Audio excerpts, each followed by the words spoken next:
Hey everybody, this is Jeff Fabb from Black Label Society. Stay tuned for Shutter 16 magazine.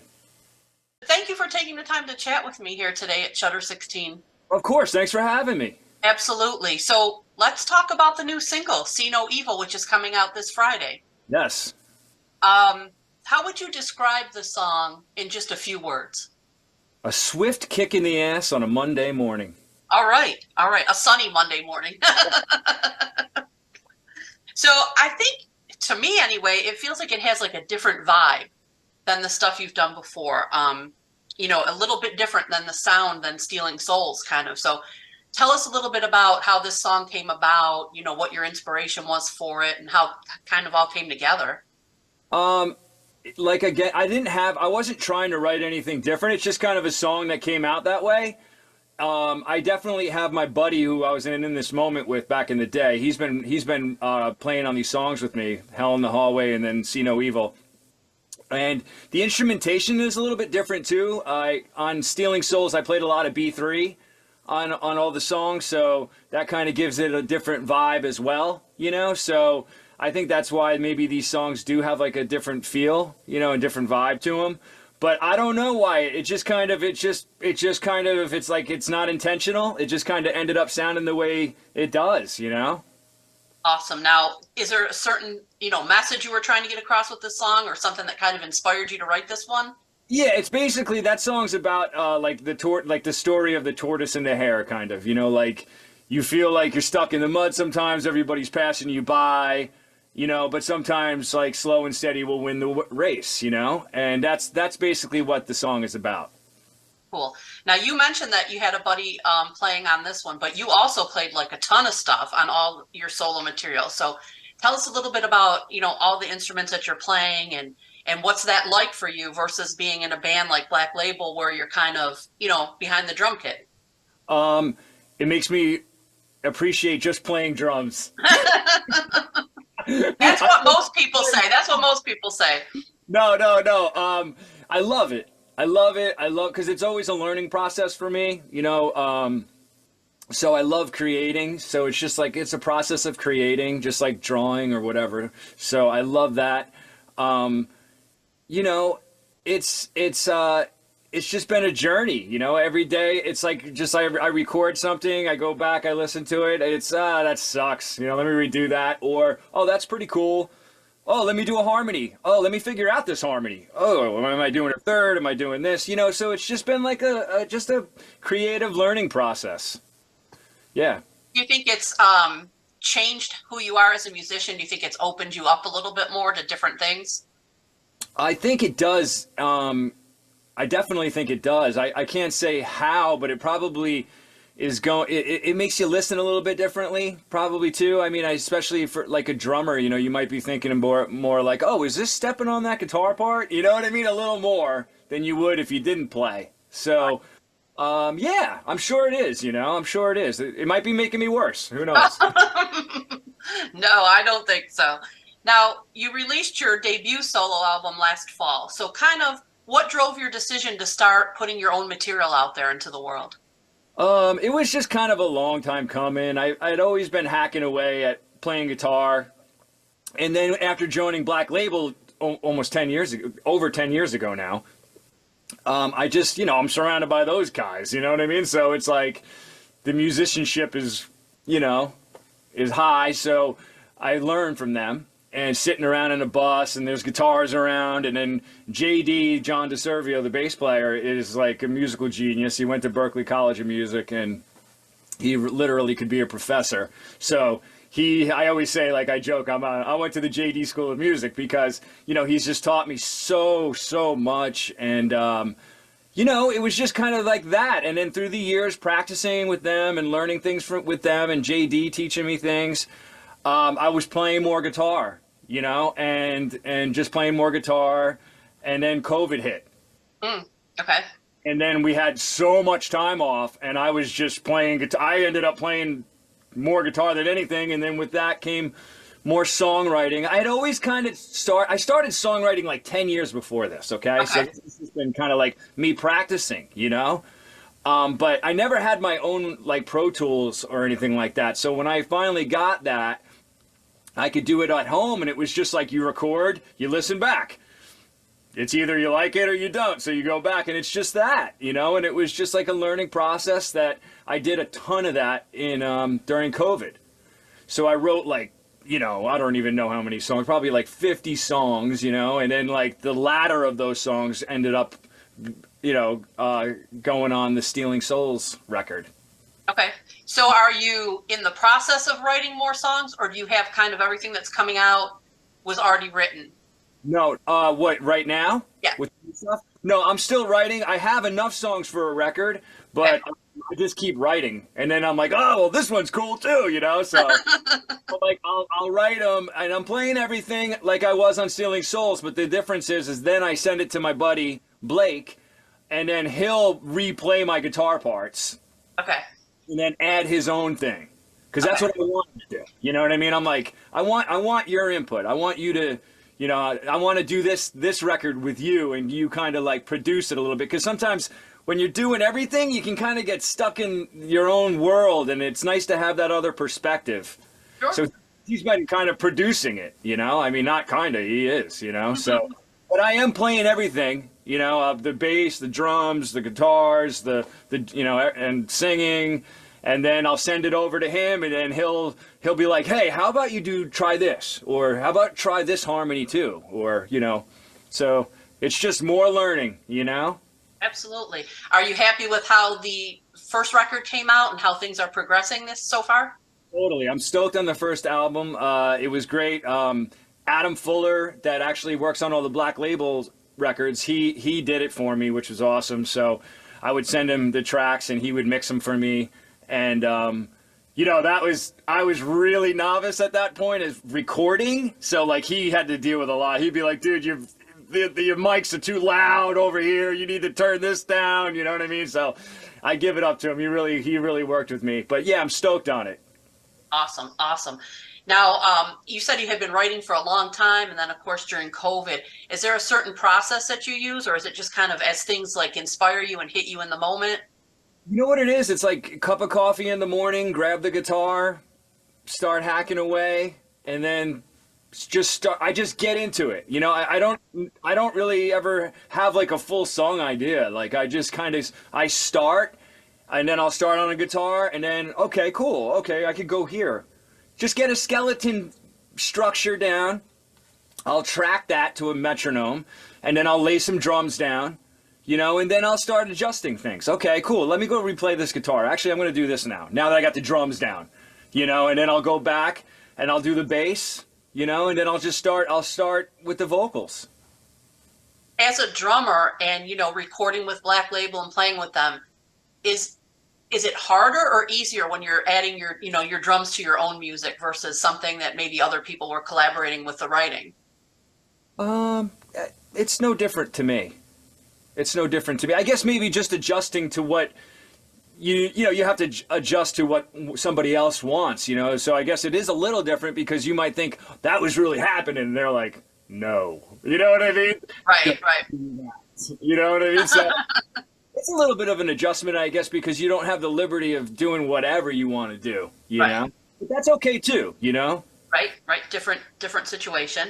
Now, when you're recording these songs versus being, you know, in the studio with like the other guys or getting their input, and I know you said you had your friend to bounce things back on. Did you feel any kind of pressure, like, hey, this is all on me, and I've got to do it all this time, versus just, you know, lay down the great drum tracks and then kind of leave it to everybody else?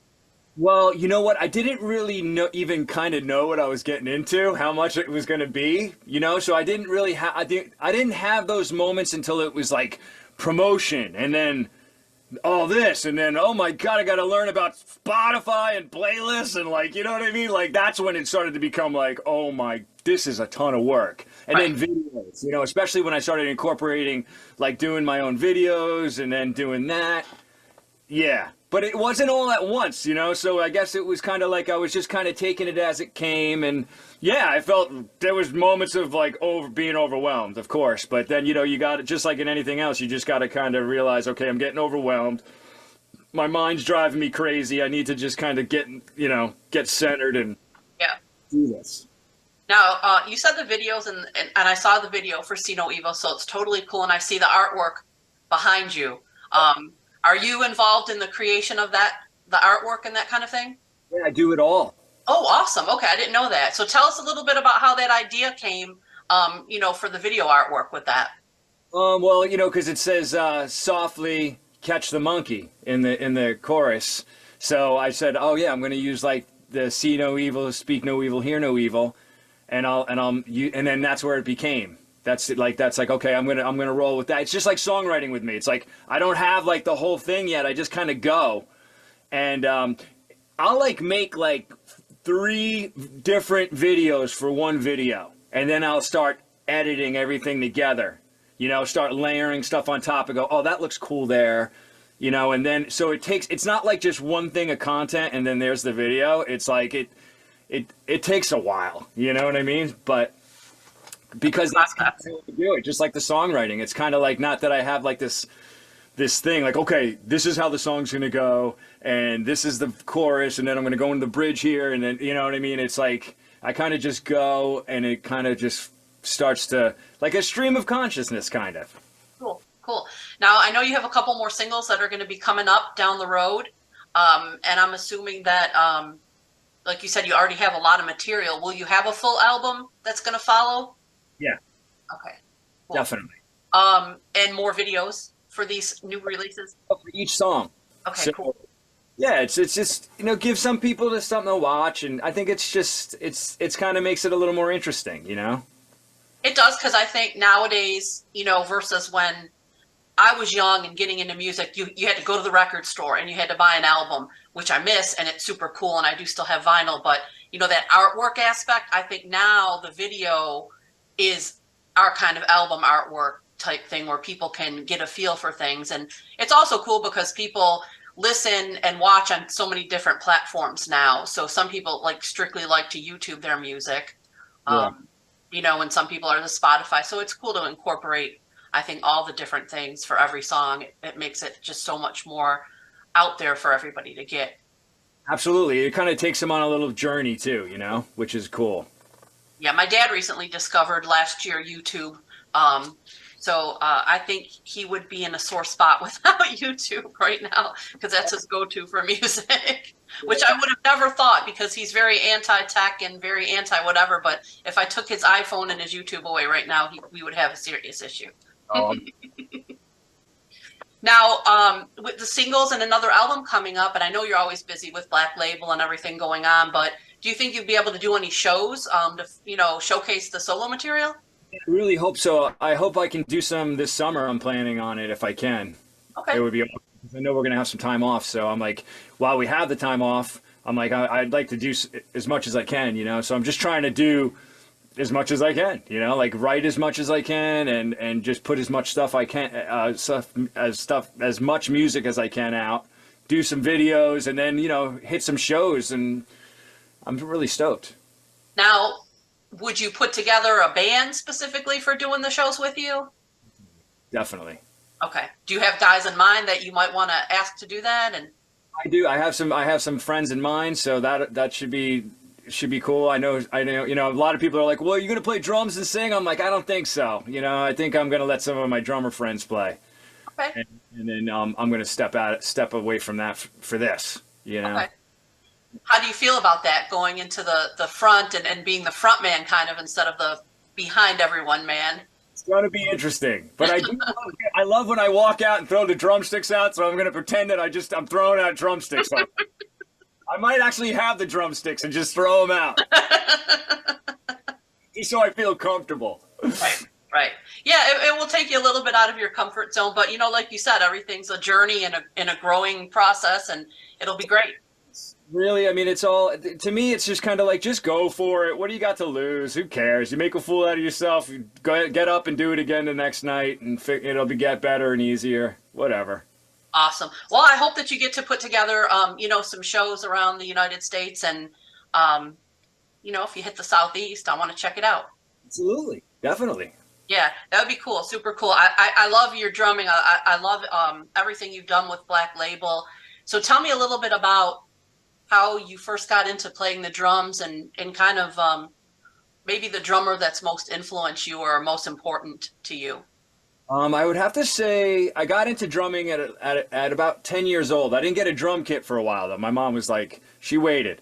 Hmm. Because I played saxophone and like I was kind of like in and out of that, and then it was the Muppets, you know, it was Animal on the Muppets and seeing that, and then actually I say this a lot. It was like seeing drummers come on the Muppets. Like I remember Buddy Rich came on the Muppets with Animal, and it Cool. was like that was like the beginning, and then I had friends in school that were playing, and that's why I would go over to their house and I'd sit on their drums, and I just loved playing. I loved playing their drums more than they did. They were like, "Come on, let's go do something else." I'd be like, "No, I want to stay here," you know.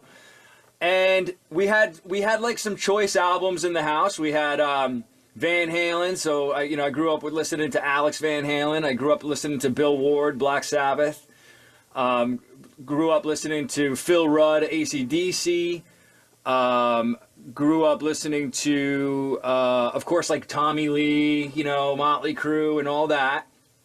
But with that, I was also listening to like jazz and stuff too. So I loved like I said, Buddy Rich, right? So it was like Buddy Rich on the Muppets, and then I was like, when I was like 13 or ish around there, I started listening to jazz too. So I liked, oh wow, like Elvin Jones, playing with John Coltrane. Like I loved Elvin Jones, and then I got turned on to Miles Davis, and then it was like, oh, Tony Williams, man, this guy's awesome, and then it was, then it would be like, of course, I loved Rush, and I loved Neil Peart, and I loved Stuart Copeland from the Police. All this stuff was on the radio when I was a kid, so I remember sitting in the car with my mother, being like, whoa, this is amazing.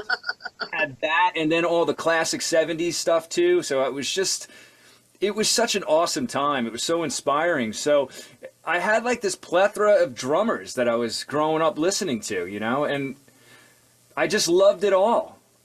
Awesome. Awesome. Yeah. So I'm assuming shortly after you got into it, your mom did get you a kit? She did. She was awesome.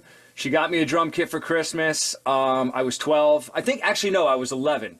I turned 11, and then I got the drum kit Christmas, morning, and that was it, man. I loved it. I would sit down in the basement, and I would like pretend I was playing in like a rock concert, and I'd go to sleep at night. I'd put my Walkman on. I would just like, I swear it was like a power of intention kind of thing, where like I would just like put the Walkman on, and I would just like think about like being up there and playing. And I tell Zach and everybody this too, and they kind of say that they did this as well, because like we have the wall of doom, like the wall of amplifiers, like Van Halen. And I just remember drawing that on all of my books. You know how I used to cover your books with the Grocery bags. I would draw that stage setup like on every bag, along with like all of my, along the band logos that I loved at the time, but constantly like just drawing that and envisioning it, and they did that too. So it's cool. Like when I look up at our stage setup, I'm like, dude, I used to draw this like when I was a kid. Pretty cool. When you're getting ready to take the stage, for like a really huge concert, maybe like a festival or something like that, and you sit down, does it ever seem surreal to you and take you back to those days? Yes, absolutely. I like we played Royal Albert Hall, Nice. and everybody's played there. Like the Beatles, Cream, Hendrix, right, and Zeppelin, right. So we were playing there. We shot the Trampled Down Below video there, and right before we were going out, I was watching on YouTube Zeppelin play there in like '77 or whatever it was, and I was just like, I can't even believe this. Like this is insane. It's pretty amazing. Yeah, that's a fantastic story. Well, thank you so much for taking the time to talk with us today and filling us in on everything you've got going on. I hope that everybody checks out the new single, See You No Evil, which is coming out in a few days, and gets a chance to hear you maybe this summer live, because that would be amazing as well. Yeah, and you can I'm always active on my social media. So if you just go to Jeff Fabb, I'm on Instagram and Facebook and Twitter, and I'm even on a TikTok. Okay, cool. Fab77. So like I'm all over there. I'm always posting what's going on. So And then Awesome. everything is on all the platforms, the digital platforms right now. I'm gonna have some physical copies. I don't have any yet, but I'm definitely planning on doing some vinyl and doing all that because like you, I love that. I think people love that still. I do. And I think there's a whole younger generation that's getting into the vinyl as well, which is super cool. Into it, so it's cool. But everything right now is definitely out on all Spotify, Amazon, and all that. So Apple Music, YouTube, all the videos are on YouTube. So Awesome. Well, thank you so much.